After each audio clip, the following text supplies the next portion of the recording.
পিত্তথলিতে পাথর হলে কিভাবে বুঝবো? কেউ কইতে পারবেন? পিত্তথলিতে পাথর হলে আমরা কেমন বুঝবো কোন তো? পিত্তথলিতে পাথর ব্যথা হয়েছিল কোন জায়গায়? আচ্ছা আসুন তো। এই সাইডে ব্যথা হয়েছিল। হ্যাঁ, উপরে ডান পাশে ব্যথা হয়েছিল। হ্যাঁ, এই সাইডে ডান পাশে। দেন গুড। 3 ঘন্টা আমাদের 3 ঘন্টায় আমার শরীর রাখছে, ওষুধ দিচ্ছে, ঘুমাই না, পরে আবার সারে প্রাইভেট ক্লিনিকে নিয়ে অপারেশন করে এটা ফেলাই দেন।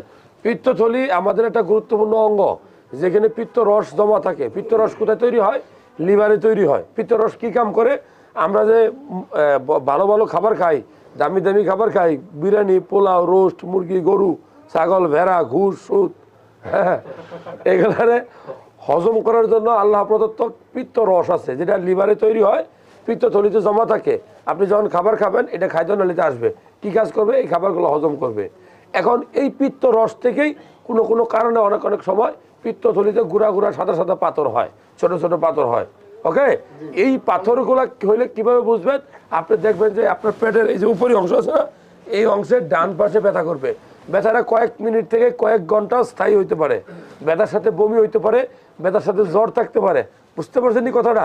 আপনি যে খাবারগুলো খাবেন ঠিক মতো হজম হবে না।